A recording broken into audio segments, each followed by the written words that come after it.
Today on the newscast, Israel's war against Hamas has entered the next phase. Get all the breaking details next.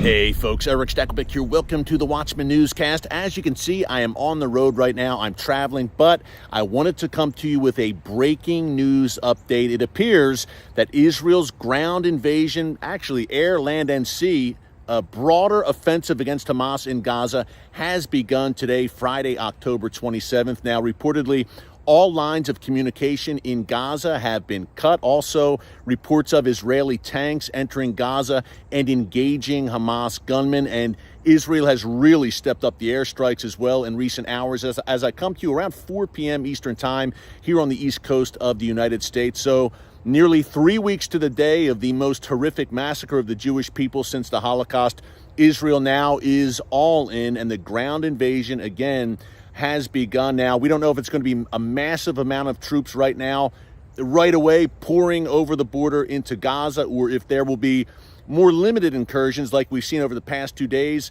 We shall see in the hours to come. But I just wanted to come to you, folks, because, look, every single day we've been coming to you live over the past 3 weeks or so since this all began on October 7th, a date that will live in infamy. So I wanted to be sure, even though I'm traveling right now and kind of running around, wanted to be sure to stop and at least give you a quick update that this ground invasion has kicked off. My friend Joel Rosenberg called it Israel's D-Day. I mean, going into Gaza, look, it's not going to be easy. Keep the IDF in your prayers right now, folks.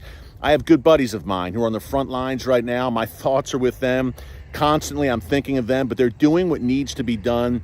Israel must decisively crush Hamas once and for all. This demonic entity can no longer exist in any shape or form and pose any threat whatsoever to Israel ever again when this offensive in Gaza is finished. Now, the big question is, what will the Iranian regime and Hezbollah do? Will a multi-front war open? That's what we've been asking here on the newscast over the past few weeks. Number one, something to consider that's probably going to make your blood boil on this Friday afternoon.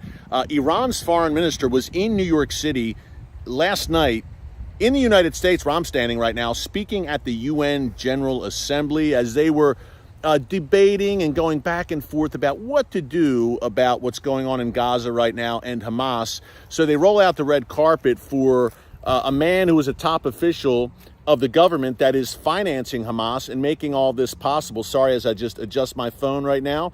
Coming to you kind of down and dirty today on the newscast, but you're not here for all the bells and whistles. You are here for the content. But Amir Abdullahian, Hossein Amir Abdullahian, the Iranian foreign minister, really boasting today at the UN and saying, look, our proxies, the Palestinian and Lebanese groups, meaning Hamas, Islamic Jihad, and Hezbollah, their fingers are on the trigger. And I quote, that's exactly what he said before the UN today.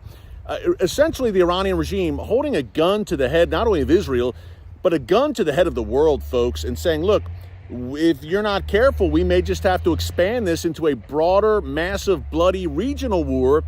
And there's no telling whether we may activate our proxy, Hezbollah, Iran's most lethal proxy, some 150,000 at least rockets and missiles pointed at every inch of the world's one and only Jewish state. But Iran's foreign minister before the world at the UN General Assembly saying our finger is on the trigger. And it's no surprise because we have reports also emerging this week, folks. And by the way, October 7th would not have happened without the Iranian regime. But we have reports emerging, in case you had any doubt of that at least 500 Hamas and Palestinian Islamic Jihad terrorists trained in Iran in September.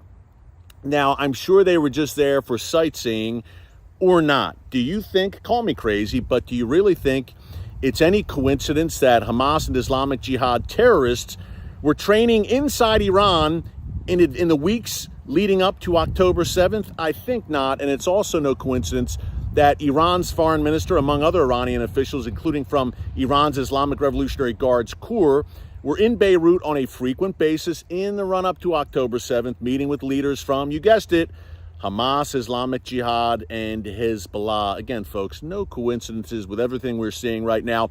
And the more details emerge, the more the Iranian regime's fingerprints are all over what happened on October 7th. The question is, as the Gaza ground offensive begins, and this really, folks, kicks into overdrive, it's a perilous time in the Middle East, prophetic times, Bible times. But the big question is, number one, does Iran make good on its threats and activate other fronts? And number two, when, oh when? Can someone answer here on the comments? When, oh when, and how will the Iranian regime be held accountable? Finally, 44 years of terror and mayhem that it has sown across the region. The main victims, by the way, are the Iranian people who've had to live under the jackboot of this wicked regime. But when will Iran be held to account? We saw maybe a glimmer of that last night with the U.S. carrying out airstrikes in eastern Syria along the Syria-Iraq border, targeting those Iranian militias, those Iranian proxies that have been targeting U.S. troops in Syria and Iraq. We've had, I believe, over a dozen attacks in the past week or two, against U.S. forces in Syria and Iraq. Remember, there are U.S. bases throughout those two countries.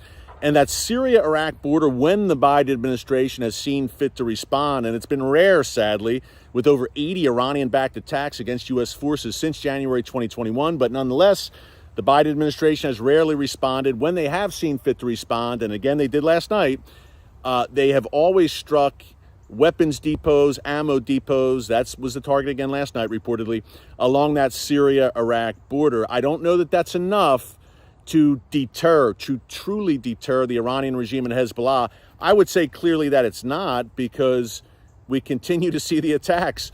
The Biden administration over the past 2.5 years has carried out sporadic airstrikes against Iran's proxies on that Iraq-Syria border, and yet the proxies continue to attack, as we've seen in the past 2 weeks. So we need more deterrence there, needless to say. And one more thought before we go, as my arms are getting tired here holding the phone up. But one more thought before we go, folks, and forgive me for adjusting my position here.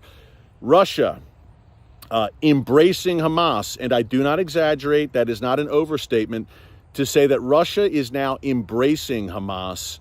Russia's deputy foreign minister yesterday hosted 2 delegations in Moscow, including Iran's deputy foreign minister and a Hamas delegation. That's right, in Moscow. And we've seen Russia be very slow to condemn Hamas since October 7th.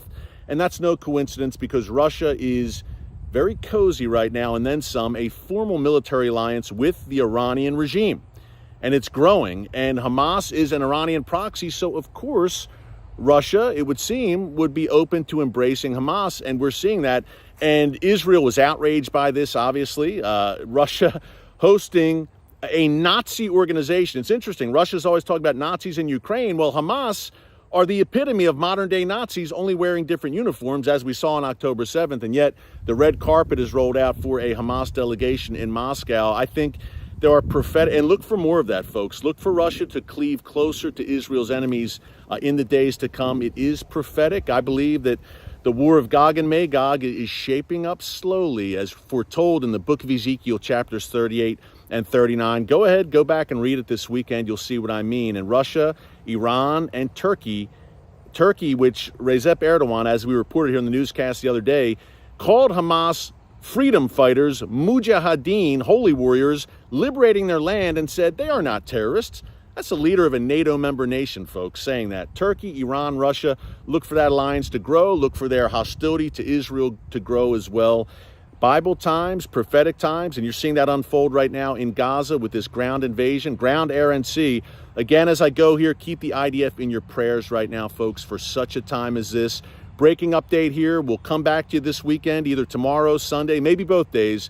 Keep it tuned right here in the newscast. Be sure to subscribe. Until next time, God bless you, and remember, never hold your peace. Hey everyone, thanks for checking out the Watchman Newscast. Make sure you hit the subscribe button so you never miss an upload, and tap the bell icon so you're notified every time a new video is posted. And don't forget to share your thoughts, insights, and comments below.